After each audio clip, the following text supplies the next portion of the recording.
Here I am at Grafton Cycles in Grafton. So the idea is these guys said they'd hold my bike in exchange for a couple of beers or a few coffees. So I've dropped the bike off, and the plan is to drive all the way back up to the junction, drop all my gear off, and possibly leave the car there, then paddle all the way back here to Grafton, then ride the bike back to the car and pick up the car, all going well. So this is supposed to be four-wheel drive only, but it was a 1.6k hike if I didn't come down here. So the trouble would have been getting my gear, which would have been about 4 loads back down to the creek, would have been too many. Well, it would have been pretty brutal. So I'm going down here in the hope that I can get back up. Otherwise I will be having to get a full drive to pull me out. So cross my fingers. It is deep. So apparently this place has been closed for about 2 years. They had really low river levels, which was the last time I went to try and paddle it, like 0.3 of a metre. And then just straight after that they had bushfires just ripped through this and just destroyed this whole campsite area, burnt down the old toilets and cleared it up. And then they had heavy rains and it flooded. So they had a series of events, and it's only just apparently reopened since all that happened. So from the junction camp to Copmanhurst, which is over 195 kilometres, there is actually an official trail called the Clarence River Canoe Trail. These are 8 maps that are online for free and can be bought from the tourism in Grafton, showing the falls, portages, camps and what to expect on each section. It's very clear and well put together, and is what encouraged me as a beginner to paddle this river.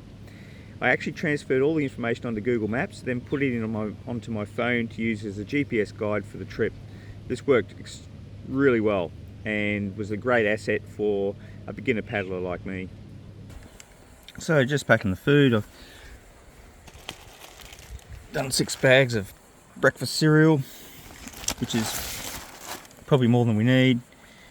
So all the gear's tied in and I'm in, and I'm just about to start, just leaving the junction. Way more gear than I probably really need, but first time kayaking trip, I've sort of overdone it a bit probably, but because I've got the room I've thrown extra gear in. Neighbour's just going for a swim, so ready to go. First rapids just down from here, grade 3, shouldn't be too bad.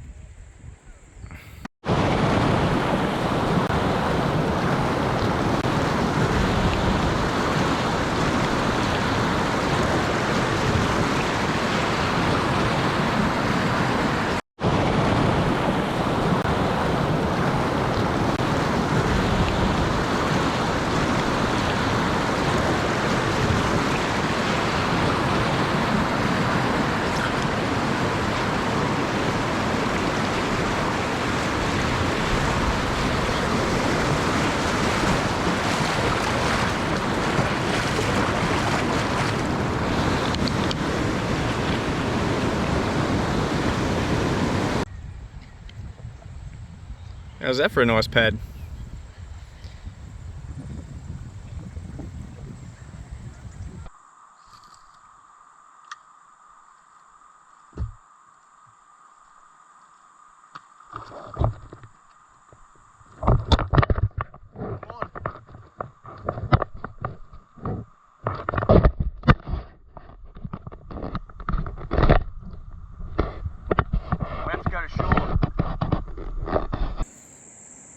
Absolutely beautiful looking fish.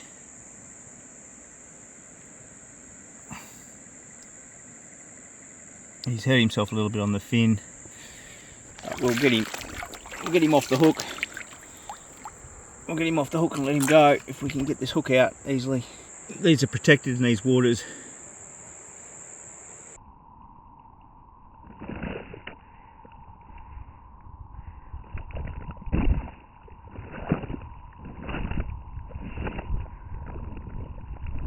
First cod. What a beautiful looking fish, absolutely awesome. Managed to land him, didn't lose my lure, no snags, and wow, what a beauty. And the little lure, he looks like a little cicada and he's got a rattle. I splurged out and paid, I don't normally pay this sort of stuff, but I paid $20. Now I just want to catch a bass, so then I've got something to eat. That's actually what I'm really after. I'm after getting something I can eat so I can not have to eat instant pasta meals. So as chance has it, I just landed the cod, and even though I didn't need it, I've actually just found on the shore a lost fishnet. I think that's just what the doctor may have ordered, as they say. How cool is that?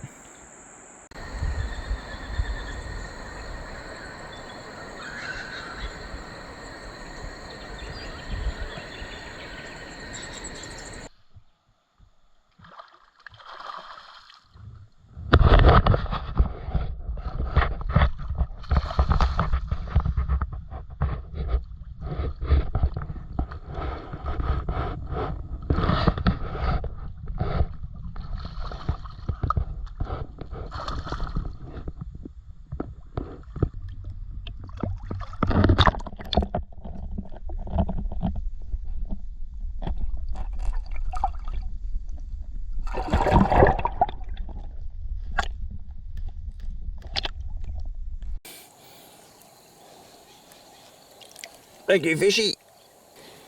As much as I'd like to eat you, you are a protected fish.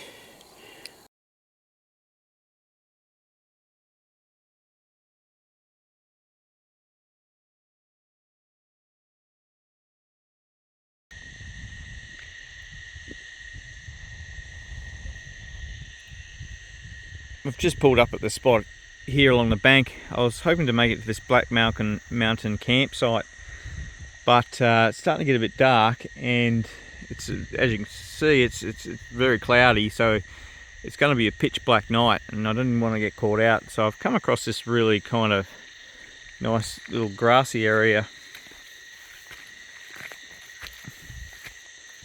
today, but my lure. So I got another cod. But if you can see that, the hook's gone. It bent the hook. It was a little hook just fed through the eyelet, and a big cod smashed it, and the hook just came straight out. So, you'd think for that much money they'd have a better hook system going on. But anyway, hopefully I can rig up a couple of other hooks on there that'll do the same job. Just got to get a fire going. The drama I've been through to actually get here, it's actually is nice to be here. With all the gear and organisation of everything, though, it's at the point where I kind of need to spend a month here to make it worthwhile, but glad to be here. Catching two of those beautiful cod today without really knowing what I was doing was a bit of a bonus. And yeah, see what tomorrow brings. Lots of portages possibly. The next section is a series. There's a waterfall, and then there's a whole series of portages. Well, it's a lovely morning, and I'm reluctant to get out of the tent because it's raining. And the forecast didn't do for any rain, and I didn't pack my rain gear. I think I packed just about everything else, but no rain gear.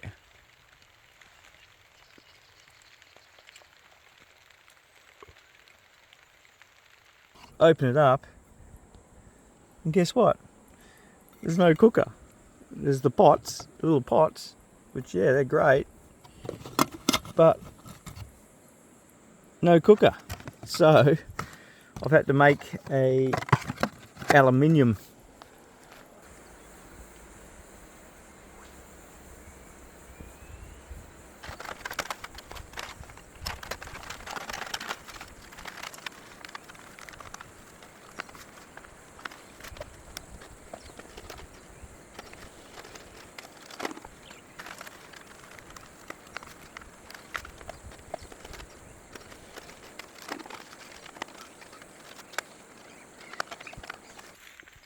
Okay, so I'm just going to do a little stove demo. So basically I've propped it up, stuck my little tent peg through there, filled it full of some pine needles and a few sticks, and we'll light her up. Stick a match in there. And it's a good solution when your camp stove that you buy isn't in the packet.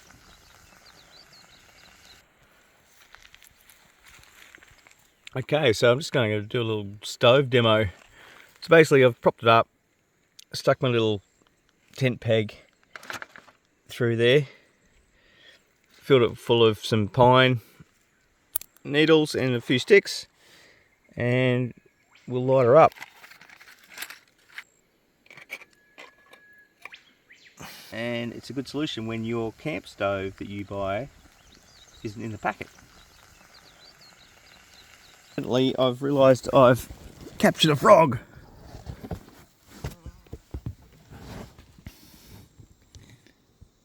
Maybe he likes the smell of super glue. Hey, don't go back in there. You want to come for a ride? You want to hitchhike? Oh, he just defecated all over me. But this rock looks pretty good.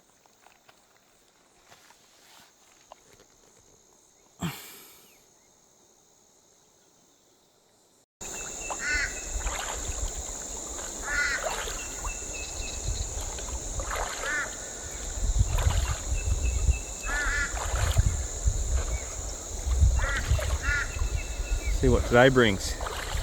One weirder face.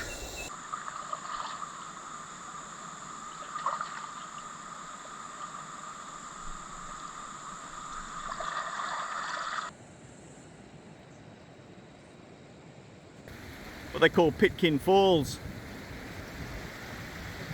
It actually caught me out a little bit. I wasn't really prepared. It's a grade 3 and they sort of suggest a bit of a portage. Yeah, it was a bit of a close call, but made it out alright, and I've just pulled up here to get a shot. See if it helps anyone else doing this. So I've just pulled up for a bit of lunch at this spot here. There's a little bit of a run. So here I am. I've done 12 k's so far in about 8 hours, and I know the river's a bit lower, but I'm supposed to be doing in 8 hours about 20 k's, 25 k's on the map according to the maps for doing this Clarence in 5 days. So at this rate, I'm not going to be able to make the schedule that I'm planning. So I'm just going to keep paddling at my pace. I can't really paddle much quicker. I might get a bit stronger, but I'm actually I've got to get my muscles into condition. So at the moment, it's not looking like I'm going to be doing the miles that they suggest. I don't think I'll be able to make the final area. I'll have to get some more food and things like that to keep going at this rate. And I've got portages ahead in the next section, so yeah, it will be interesting to see how I go. But yeah, currently I can't see that I can keep up with their schedule on the maps. It's just nearly impossible for me. It's got a snag, and amazingly enough, this lizard just tried to eat the lure on the snag. But luckily for me, he's realised it's a bit of plastic. He doesn't like it, but he went it. He gave it a good go. So, oh, it's going again. Nah, it's giving up.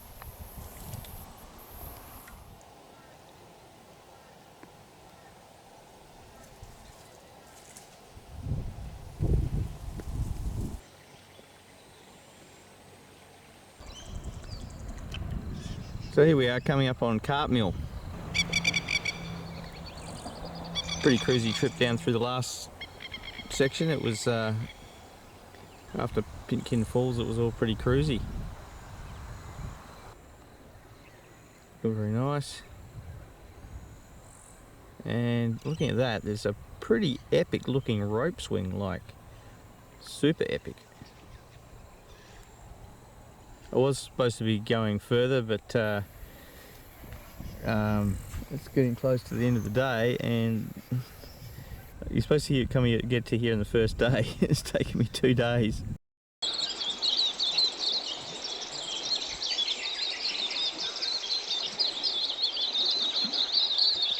At the moment, my plan is to go to the next town, Nymbodia, and see how long it takes me to get there, and try and make a prediction for when I can get to Jackaderry. Oh, fish just jumped over there. Jackaderry, and make a decision from there.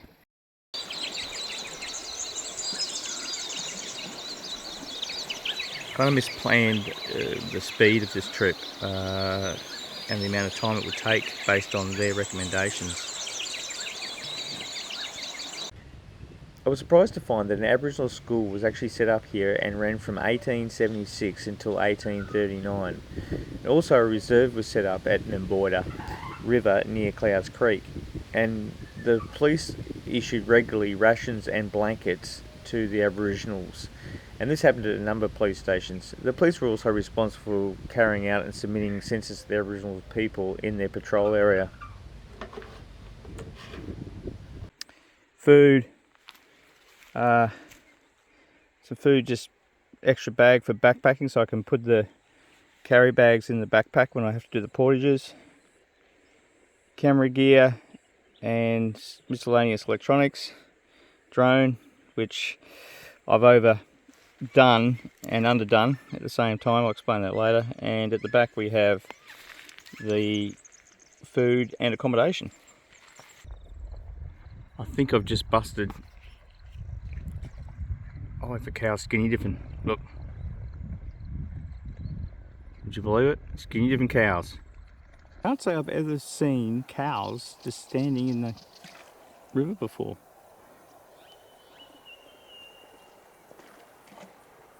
Just chilling out. I've got to say that's probably a first. Just because I can.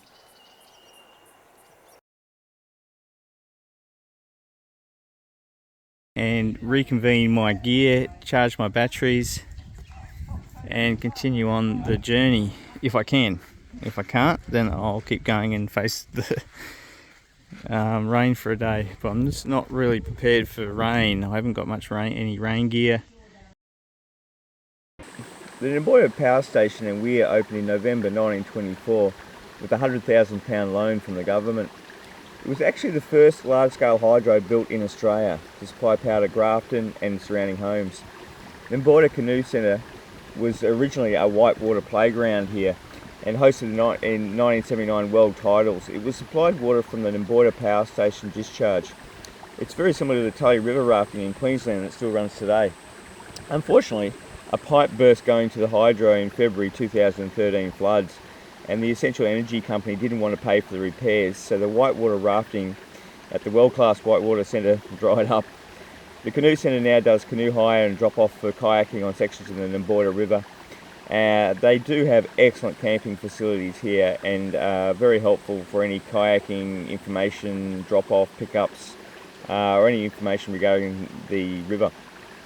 The council bought the power station back in 2021 and deciding on its fate. It would be great to see self-guided tours through the centre that could be organised through the Canoe Centre for a small fee to aid maintenance of the historic station. What would even be more epic would be turning the pipes down to the centre into a slide, or that would probably just be a pipe dream. A very similar fate happened to the Oakley Creek Dam near Armidale in the same weather event in 2013. Once again, it seems that the lack of adequate flood management was the cause. It's very unfortunate to see these dams laying dormant and offering such potential in tourism. Something noticed also was that we had no fish ladder.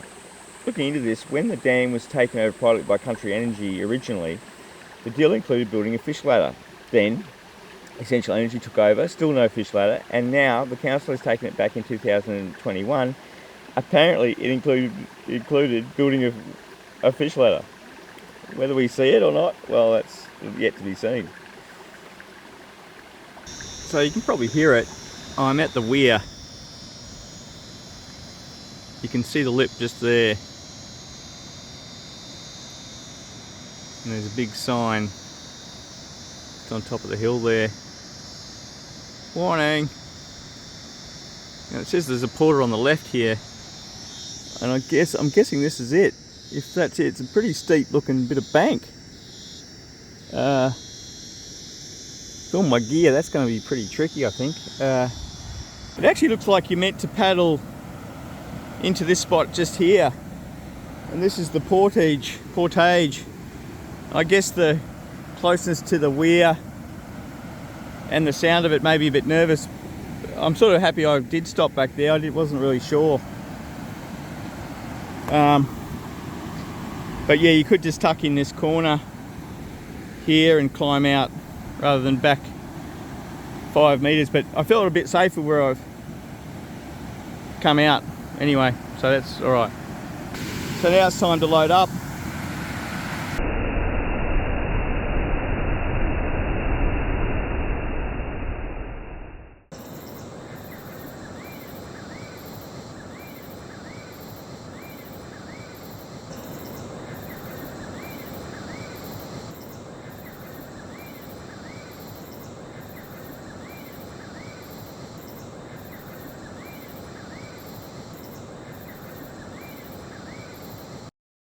So I'm about halfway, and been thinking while I've been cruising along there that the distances they do on this trail are quite long.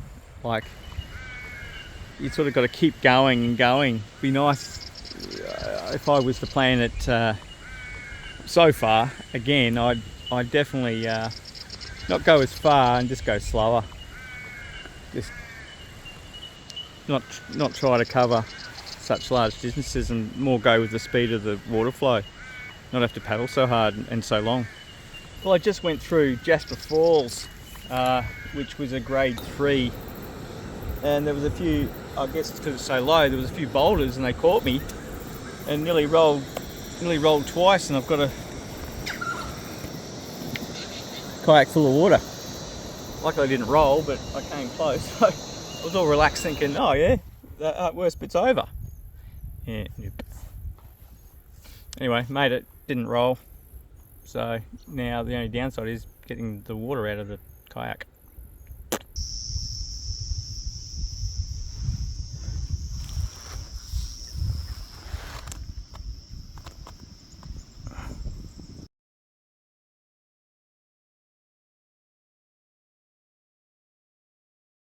Apparently you've got to be careful at higher water levels because of but obviously at the moment there shouldn't be too much of an issue.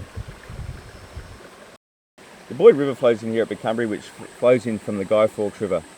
The Guy Fawkes Park is named after Guy Fawkes Day. It was on the day which it was discovered by Europeans. The native name for the area is Yarra Mekana. The river flows down from the Dorrigo Plateau right near Ebor, and at the top of near Ebor is Ebor Falls, which is also natively known as Martium, which means Great Falls, which is just a really spectacular falls that drops down into the Guy Fawkes River. This park is an incredible park. Area covers about 34,000 hectares with gorges that are 1,000 metres deep. And surveys have recorded like 43 species of native animal, over 150 species of birds, 16 species of frogs, 42 species of reptiles, and there are probably likely to be more yet to be discovered in this park. This river would be an incredible river to paddle down. It's much flatter and with less falls than the other rivers. It's just that you have to walk into the river to traverse it, the section. The National Trail also traverses this park.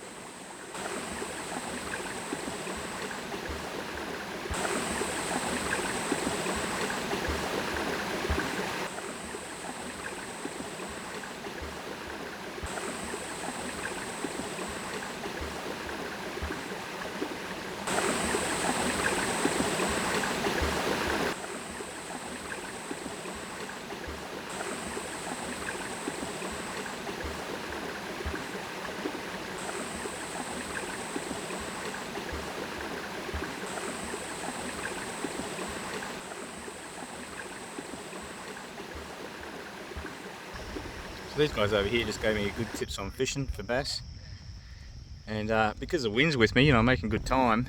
This is the bridge, I've got to pronounce it right, Becumberry Bridge. I'm actually going to go under this and keep going because the wind's in my favour and it's blowing me pretty quick, so I'm going to try and make a couple more hours on while. Okay, so I decided this lovely grassy area here is going to be my camp for the night. I pushed on past the bridge, thinking that the breeze was gonna ease up. But funny enough, as I came around past the bridge, the wind actually came from the other way, so it was actually channeling either in different directions, either side of the bridge. It must have been like going through the valley there where the bridge is, because I ended up with a head breeze. I went from tail breeze to head breeze. That's a bit of local knowledge for you, I suppose. But end up at a nice spot here, I feel, and I better start paddling, make the miles. It's been a beautiful spot here. Quiet, birds.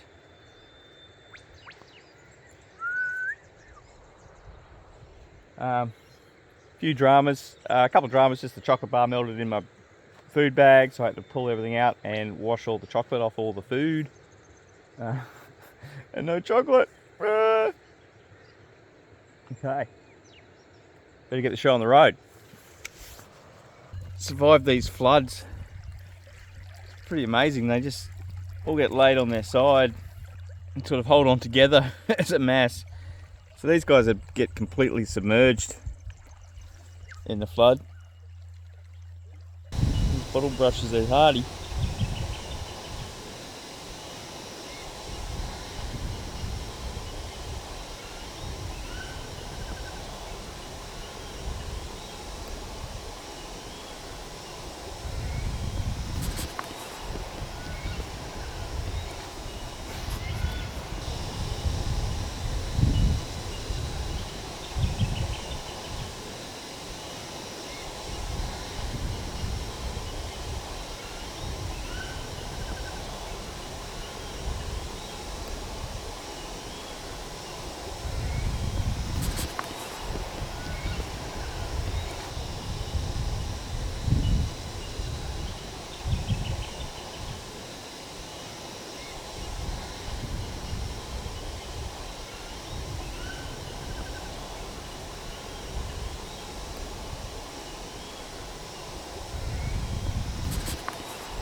Moo.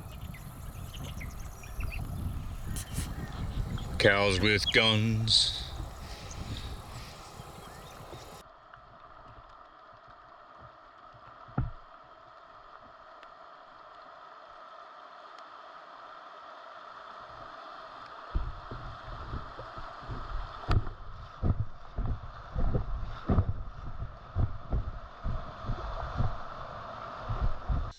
So I've pulled up to the Nymbodia River camp. Looks like a good spot. You've got a little beach access, or stony beach. Someone's camped up here. The three guys, two young lads and I think it must be their dad. They were just fishing up the river here. And they got their line tangled. They caught a fish and he must have gone around a snag, and I pulled up to him and offered him my snorkel, but just as I got there they broke the line. So it was a pretty decent fish too.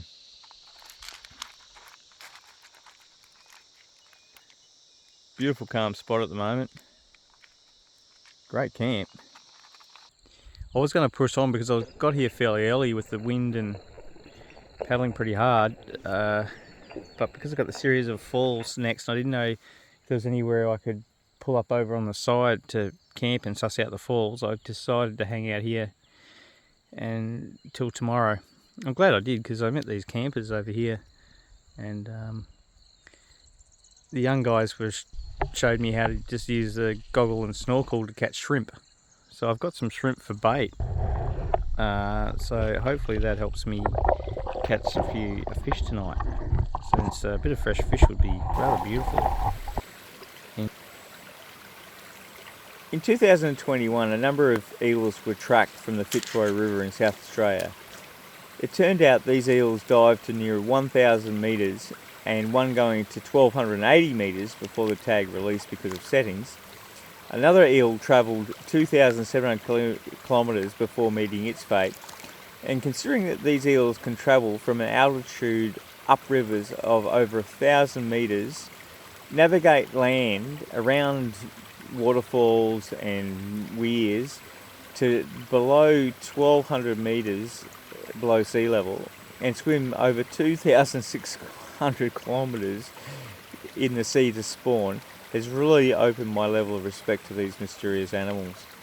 Like, the scale of them has also made me aware that I probably won't be skinny dipping any time soon at the bottom end of the Clarence River.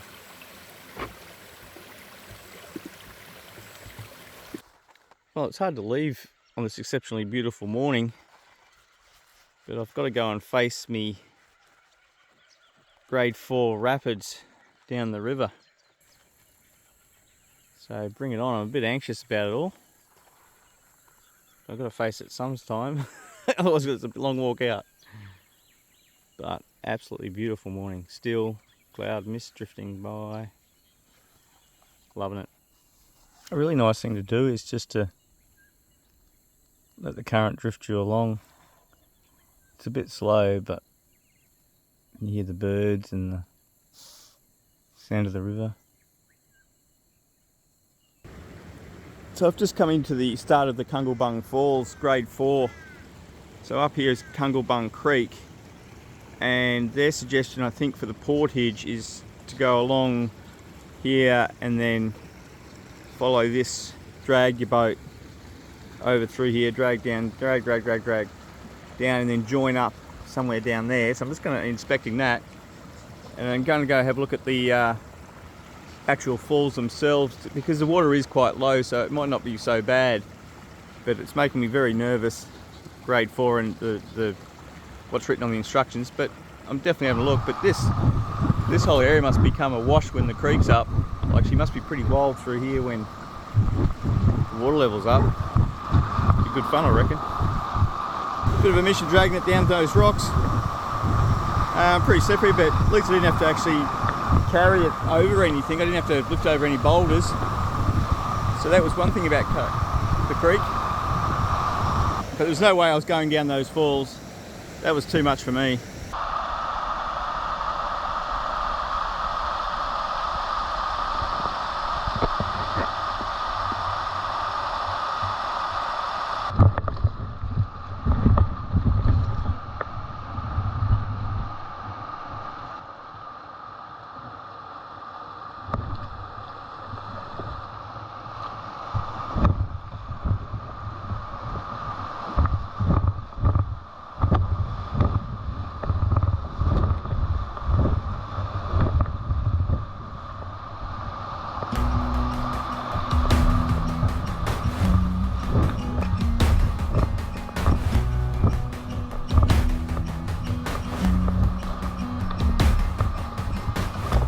Take all my memories down to the riverside.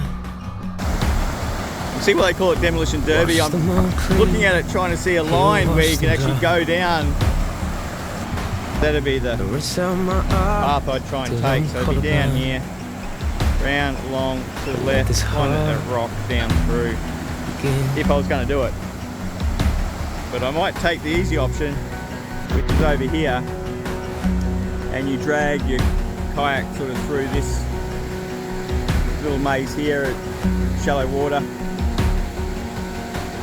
Drag over down through here. To fill the street. Swallow the world whole beneath my feet. And I watch it fall to the murky deep. Now everything's where it needs to be. Everything's where it needs to be. And let the river run, and the weight fall on my shoulder. Let the river run, and the waves crash over and over. Let the river run, 'cause my journey's begun. I'm on a new road, never to return. I'm on a new road, never to return.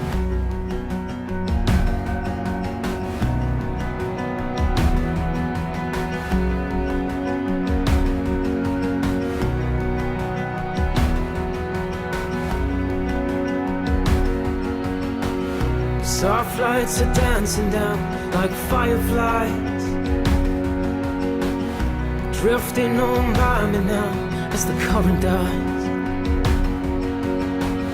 And I see the years falling before my eyes. Oh, cover me, won't you cover me? Let the river run, and the weight fall on my shoulder. Let the river run, and the waves crash over and over. Let the river run, 'cause my journey's begun. So this is the joining of the Man River, just there, and the Nymbodia. Pretty specky little spot. It's got some nice, really nice mountains. Interesting top on the top of this one.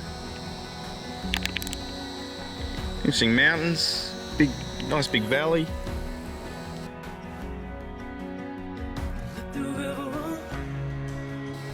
This junction, when it's really cranking, when the rivers are both really pumping with water, must be quite a sight, quite a spot. There'll be a lot of water moving through here.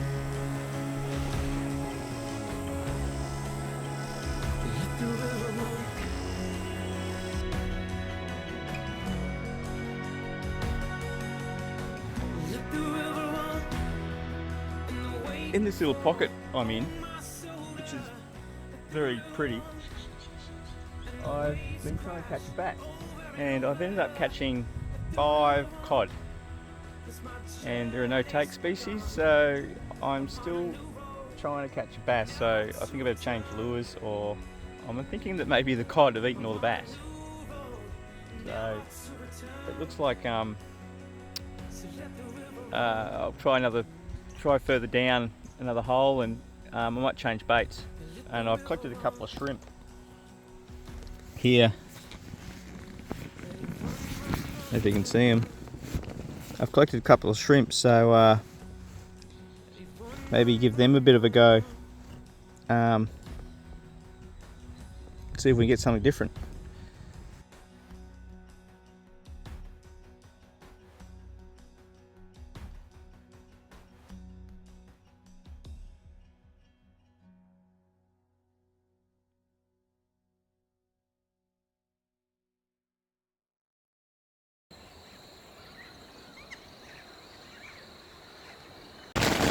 Oh, I'm just getting smashed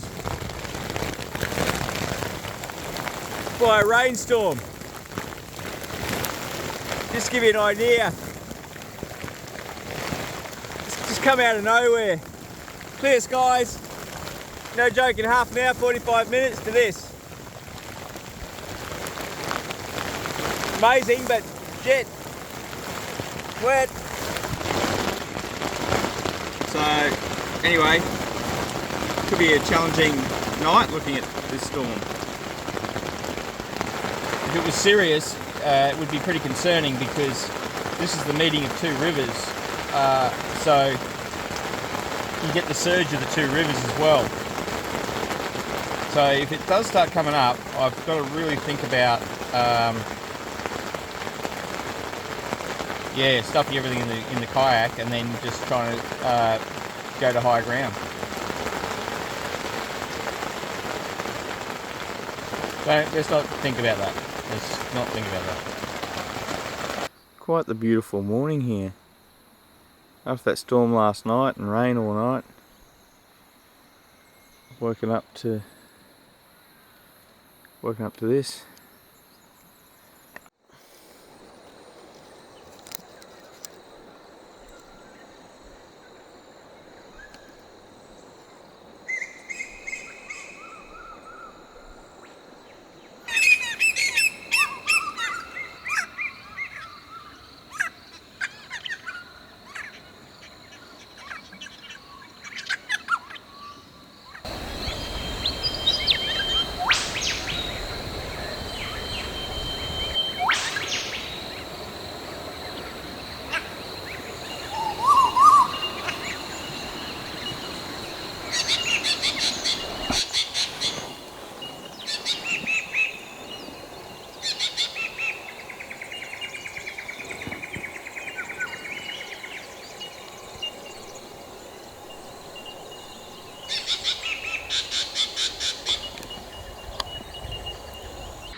So since the rain last night, the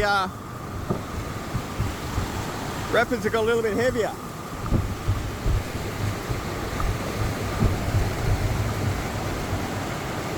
Could be a challenge. So there we go. The go is, I'm going to try and go down here, along there, through that gap to the left, and then down. That's the idea. Wish me luck.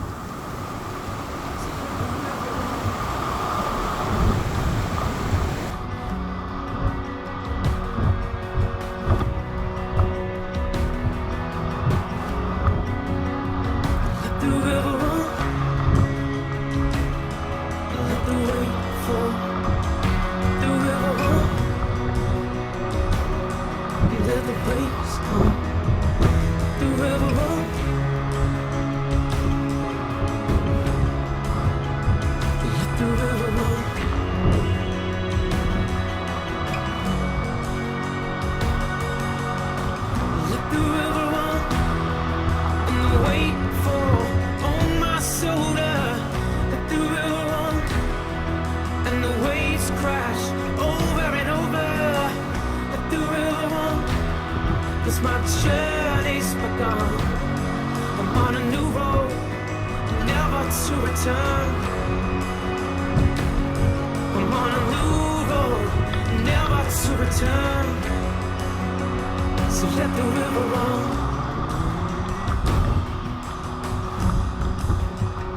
Let the river run. Let it run, run, run, run, run. Run, run, run, run, run.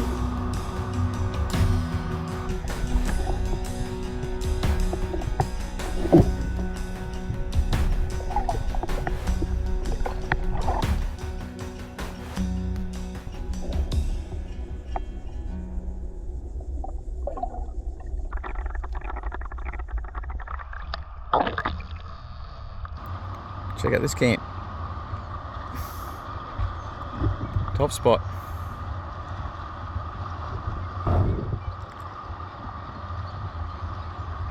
The only disappointing bit about this part of the trek going into Jackadgery is I'm leaving the mountains behind. I was really enjoying the mountain scenery. And now I'm going into hilly but not mountainous.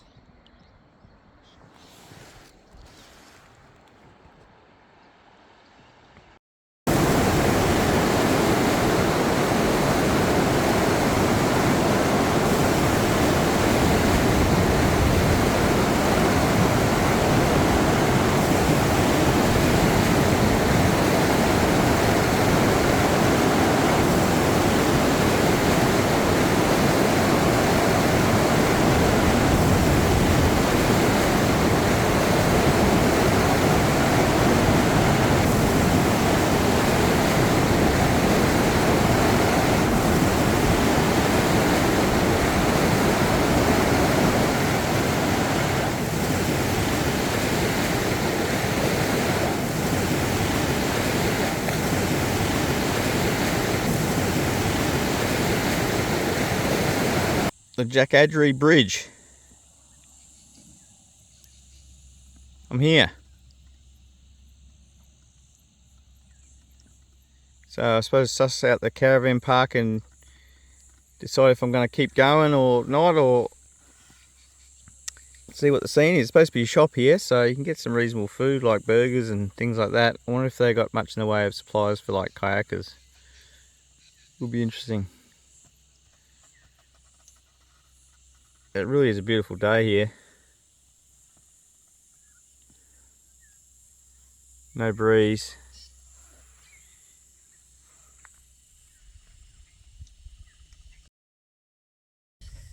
The Jackadgery Bridge. Made it. A couple of days longer than intended. Like 4. But I'm here. The Jackadgery Caravan Park, I didn't realise, but they offer a facility where they will drop you off with a kayak or with your car, using your car. they drive you to, say, Bunbury Bridge, you could paddle down to Jack Adry and meet your car there. If I actually hadn't known this was an option at the time, I probably would have chose that so that I could resupply my gear. However, I wasn't aware of that at the time. But it's worth contacting them if you're doing a paddle in this area to see what options they have available, because it's quite a good service.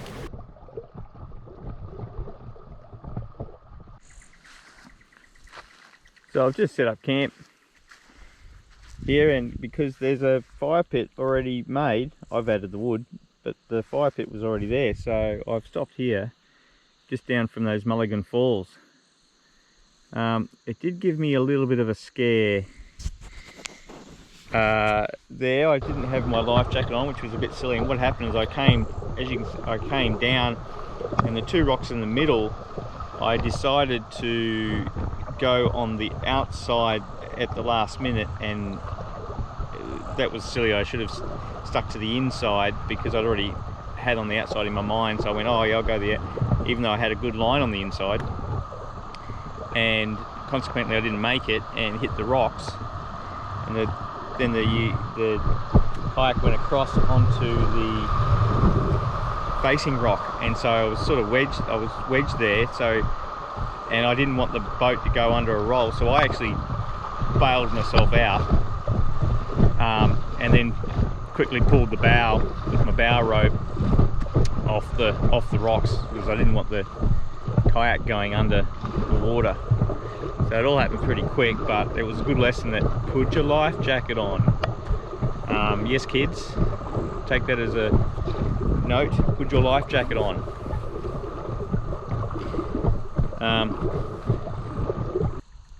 But it came out all right, and I jumped back in and then continued on the next bit of rapids. So all's well that ends well, but yeah, next time I'll definitely be putting my life jacket on. Anyway, that'd be a lesson to you, Joe. Make sure that's a good lesson. Looks like he's in for a couple of nights.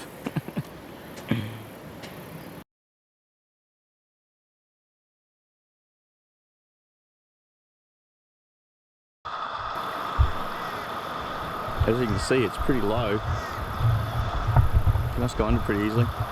But on the other side, to the right, there is a spot where I'm pretty sure I can get under.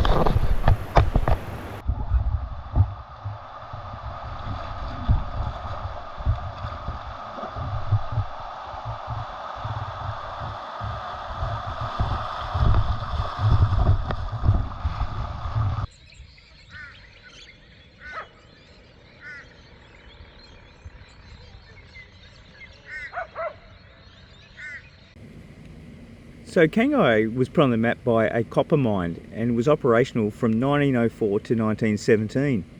The mine paid rich dividends because of the quality of the ore and other economies of production. The mine produced 5,000 tonnes of copper, along with substantial quantities of gold and silver. In 1910, the mine was the second largest copper mine in New South Wales.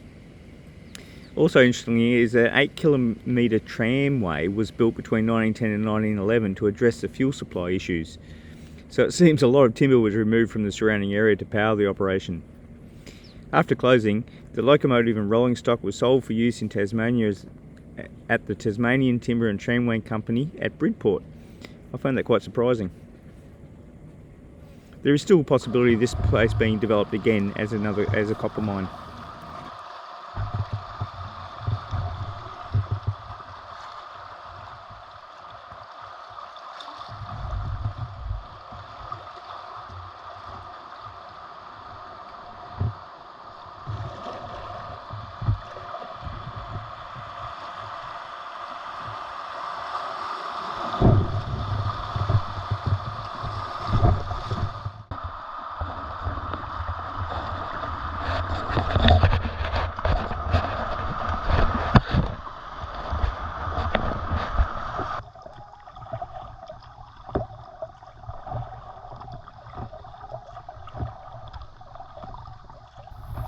Looking at the belly on this python, I'd say it's had a good feed, and it's just resting up to digest in a nice spot in the shade.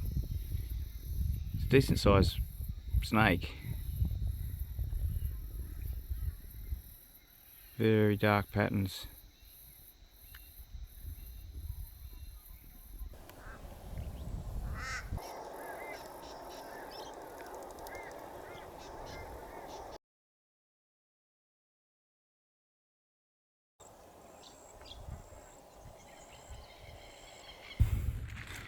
Doing a few casts with the little lure and got my first bass. Quite unexpected actually.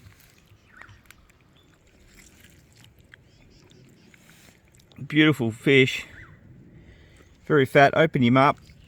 So shrimp's obviously the thing they go for. Even quite small shrimp, so you wouldn't need a very big shrimp to catch a decent size bass. So, and all I had was packet food left, dried packet food, so gonna be nice on the dinner plate tonight.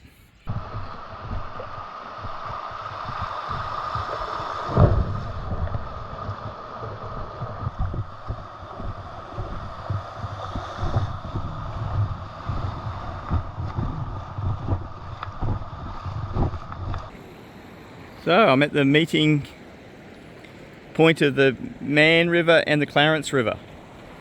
So even though this is called the Clarence Trail, it really starts at the Nymbodia, then flows into the Man and then into the Clarence. So I'm more than halfway through the thing. I'm actually at the Clarence River now. So the Clarence comes down this way, Man comes down here, and this flows in and becomes the Clarence.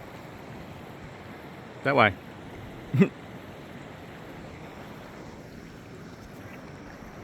So after a good downpour, this would be a pretty epic spot to be.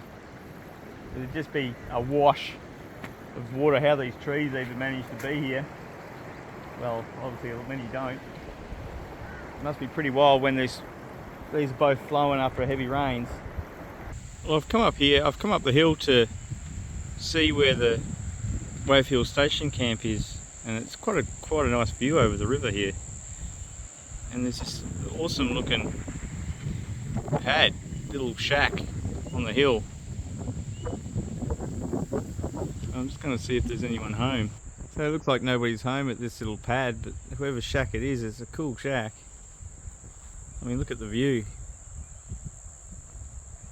Straight down, and that's the gorge. The gorge is down there. When this is in flood, be a sight to behold, watching the waters power over all these rocks. Big day. So today was in total 32.5 kilometres I paddled today. So I paddled from the falls, the first falls after Jack Adri, where I come off and got wet. So from there, I'm feeling pretty knackered. I look pretty knackered too. My eyes on. No, it was a good day. More runs than I expected. I didn't expect so many runs on the river. So the water kept moving. So there was only a few long paddles that were a bit draggy.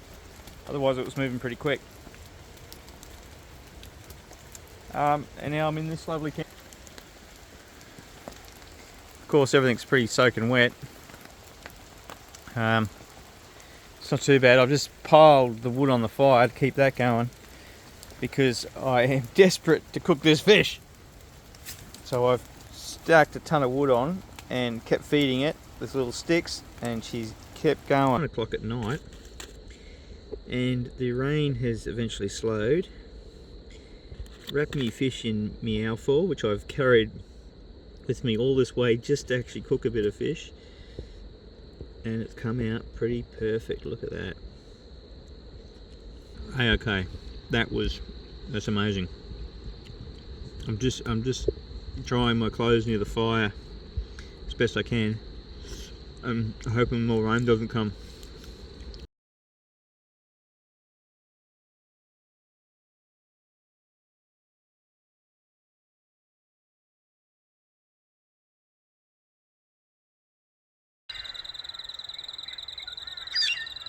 In fact, that's an intimidating sized goanna, shall I say. He's a brute.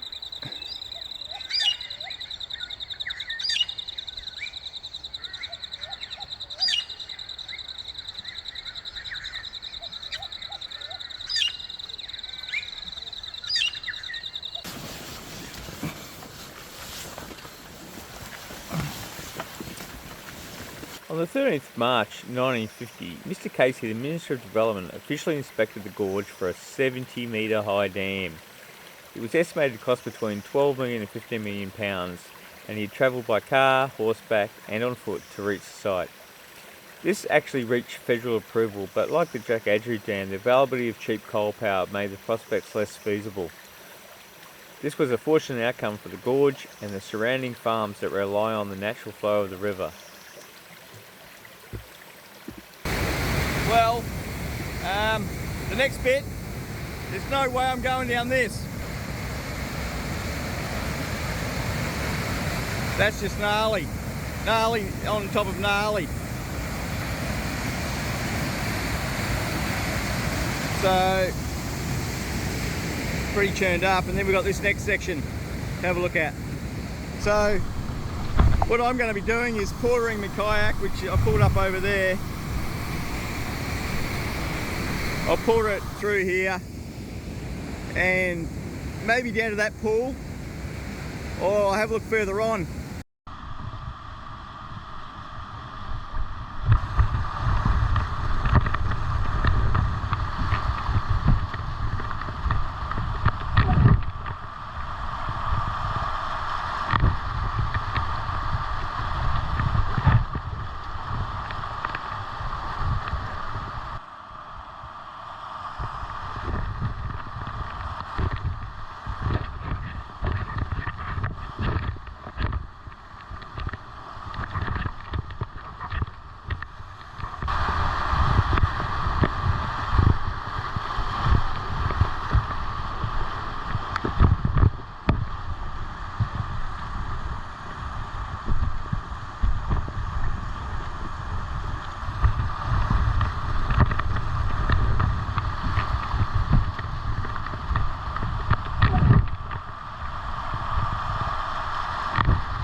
Handle on the fishing reel is broken. Hopefully I can super glue it back on. This might be the last life for the thing during the portage. But I'm here, and there's one more to go. So yeah, it's taken me a lot longer than thought. I won't be going on past the gorge camp, I don't think, today.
This is Willow Falls. As you can see, it's pretty wild. The only spot to really go down is probably through this section here. So probably as close to that rock as possible. There's two rocks there. They're pretty gnarly. So I want to be coming on the as close to that rock on the left there, just there. So. And back to where I dropped my first lot of gear off, and glad it's still here. I'm just going to pick this gear up and then run down the gorge and find out where the go is with this camping.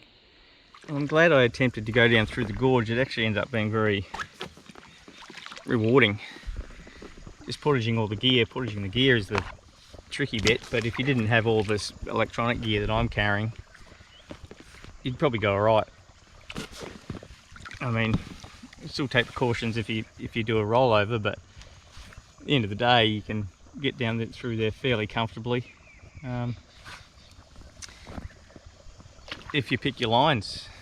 The only section I couldn't really kayak was that real rocky section at the start.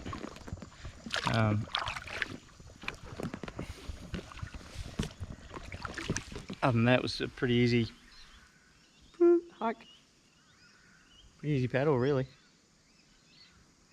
Might actually get a nice dry night for a first night and 2 nights, which should be nice. Winds drop down, it's quite pretty and scenic. A couple of cows to look at, just over here somewhere. Here we go, a couple of cows. Hi cows, moo. Packed, heading for Lilydale Bridge, which is the next campsite down. It's about 28 k's, so a big day.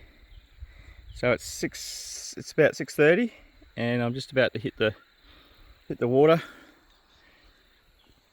After the last couple of that big day, the 32, I'm still a bit sore. Gonna do some morning yoga, kayak yoga. Lots of twisting, stretching.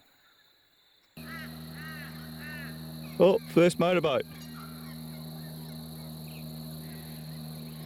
Here comes the noisy thing.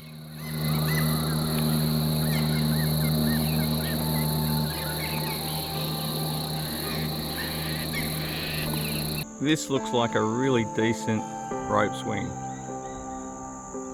I think it's one of the most fun things in my childhood on the Murray River.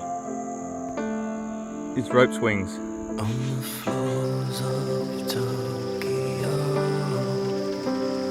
down in London, towns a go-go, with the record selection and the mirror's reflection, dancing with myself.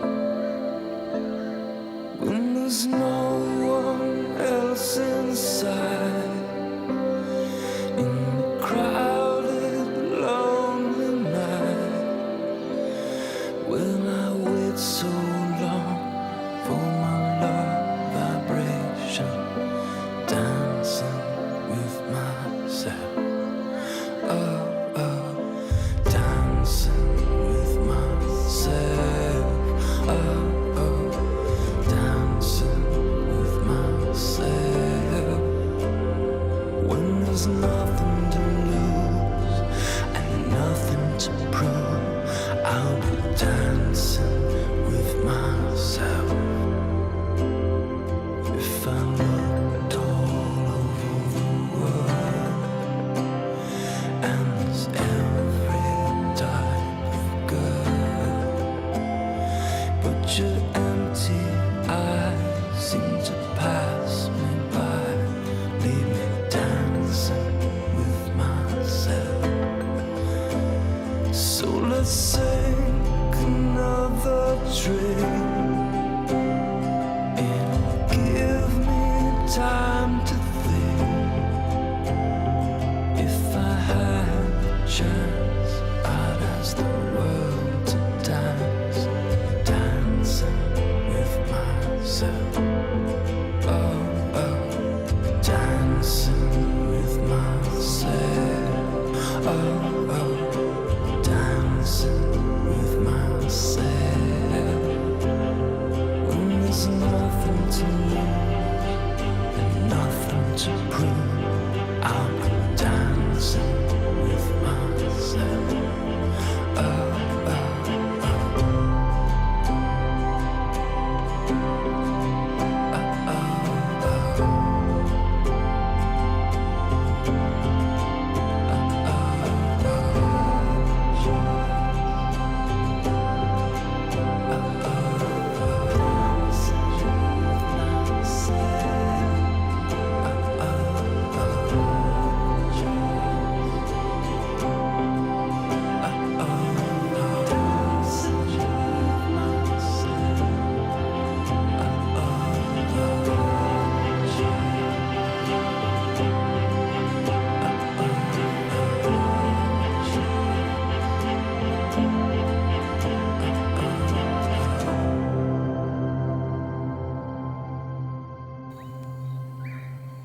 A major drama while trying to get the fish ashore to organise it. It flipped down and the barb of the hook has gone into the kayak and put a hole in the kayak. I can actually hear the kayak going down right now. So that is going to be challenging. This fish for its last meal was eating a grasshopper. And already, only after 10 minutes, it's fairly soft. So I'm just going to keep paddling until it gets too soft and then blow it up and paddle again. I've got a proper repair kit for this, which in hindsight was silly, but and hopefully at the camp I can maybe find someone with some glue, or I might try my air mattress patch. Get the air mattress patch on that, and my air mattress needs another patch, so it could be that could work. Hopefully, maybe. This 3M patch. 4Ks, I think about 4Ks from the Lilydale Bridge here, and just stopping for another blow up break, because as you can see, I pushed it to its limit and it needs a pump up. Bugger.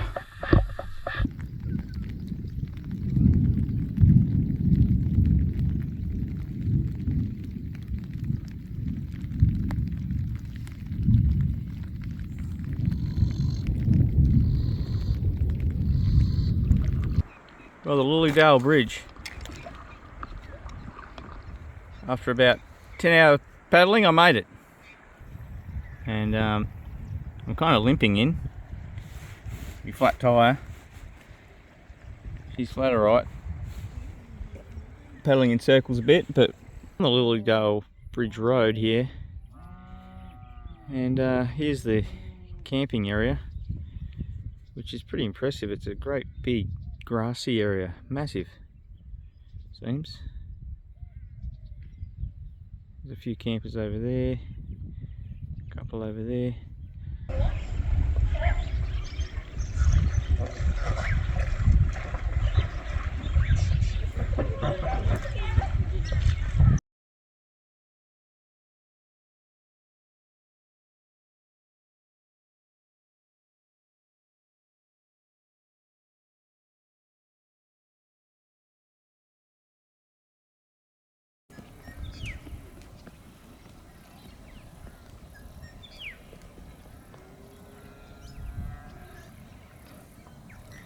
Well, I've got the fire going, so I'm just about to wrap me fish. Okay, so I pulled the bladder out and I've used one of my air mattress patches, which has stuck reasonably well, so I'm hoping that's enough. I hope it sucks this material. So now I've just thread a bit of rope through the kayak, and then the tube where it comes out of, there's 2 zippers, and then I'll hopefully slide it into place and get it in the right position. Wish me luck.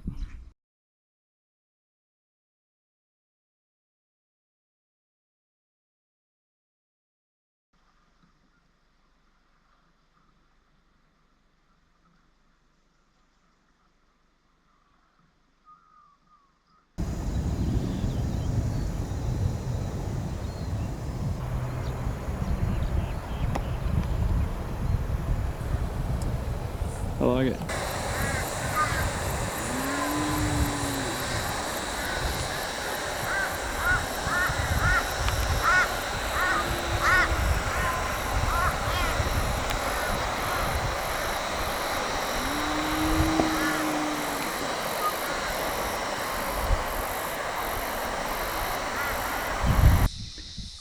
Well, I'm halfway to Copmanhurst, and I just caught another nice sized bass, and I was humming and hawing whether I should cook it up, but then I remembered I got plenty of cake, and I've got another packet of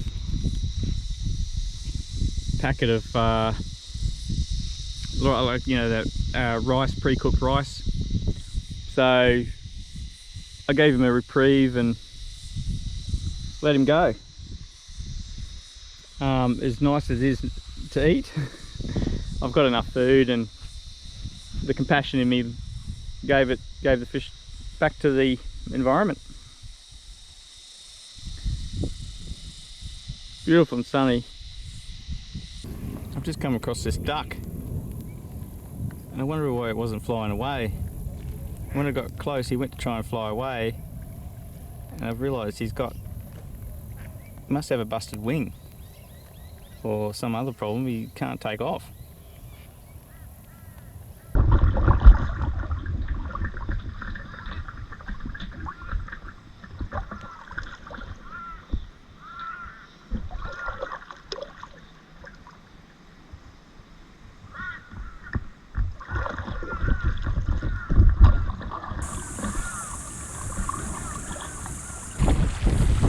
I've had to pull over to the side.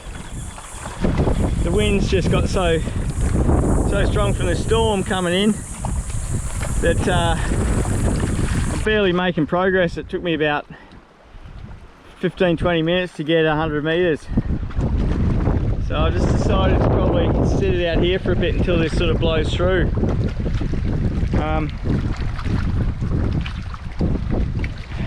Or eases up. So there we go. But I'm struggling out there, even along this edge. Okay, these are the steel posts that people talk about. There's two at the start.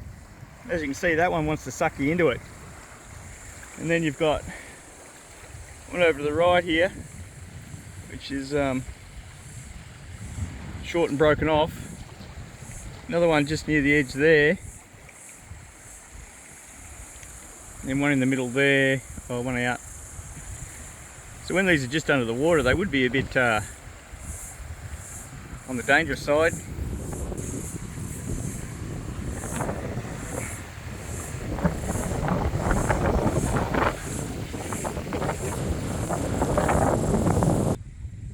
Looks to me here as if they've just taken one too many trees off of this side, and so it's just eroding away. There's one big sandbank.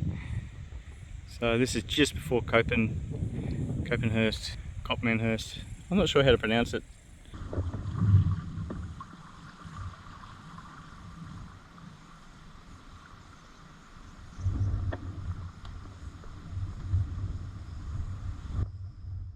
So this is Copmanhurst.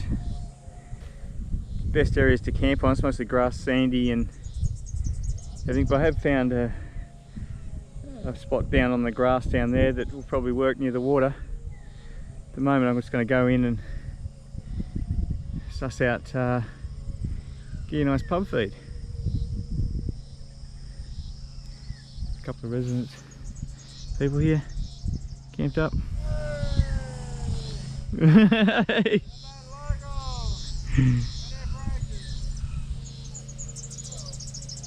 Straight A bloody Savers. The Clarence Coast, FM 1047.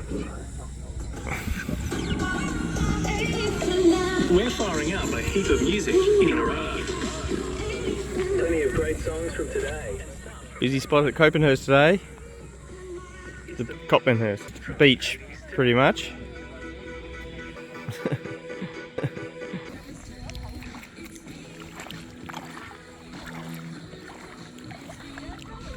That went down pretty well, thank you.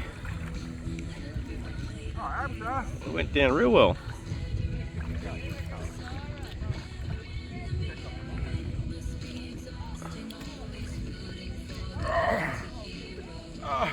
A Savloy in the pool. Hot dog in the boat.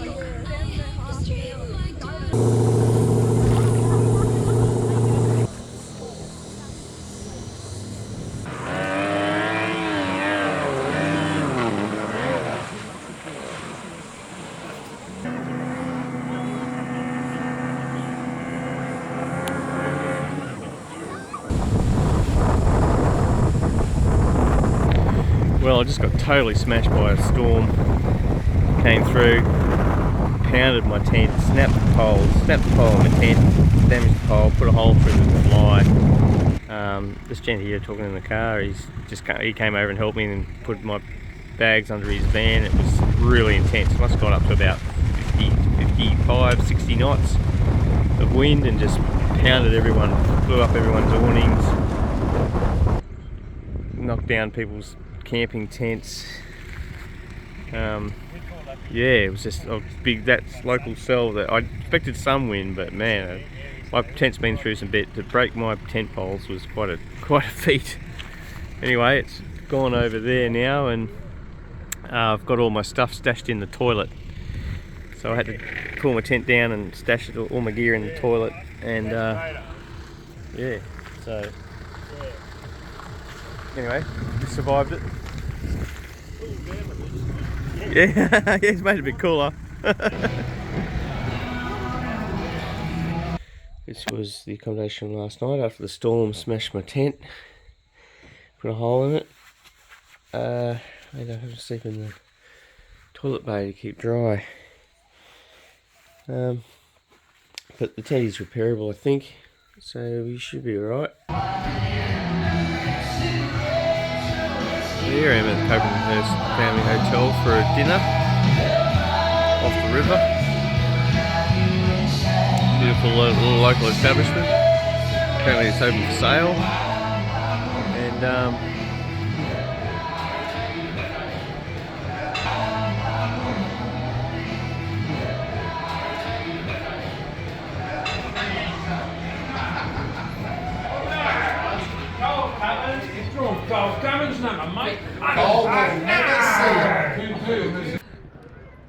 while researching the Copmanhurst Aboriginals, I came across a concept known as malgun.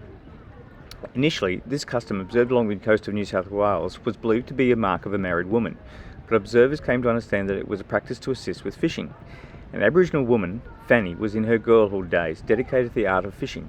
When quite young, a ligature, either cobweb or kangaroo sinew, was tied about the first joint of her left finger very tightly, and being left there for a considerable time, the top portion, mortified and in time, fell off. This was carefully secured, taken out into the bay, and with great sadness committed to the deep. The belief was that the fish would eat this part of the girl's finger and would ever thereafter be attracted to the rest of the hand from which it had come. And this was evidence with Fanny being a very good fisherwoman.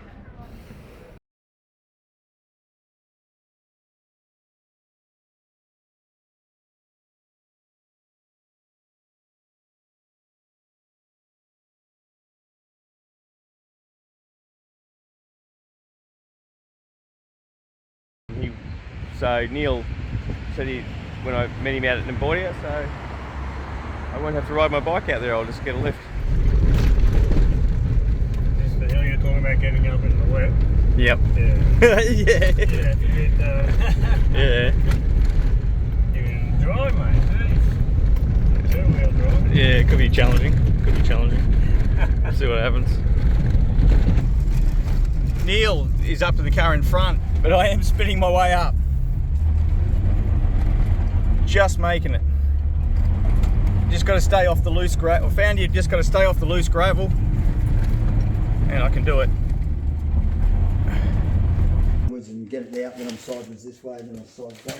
And my wife and my mate, they thought I was in there just mucking about, and I was like, I was just going, why did you come and get me out? I thought you were having fun. Oh, you were talking mucking around. Yeah, you were no, just I said, being no, I was still. stuck. Thanks.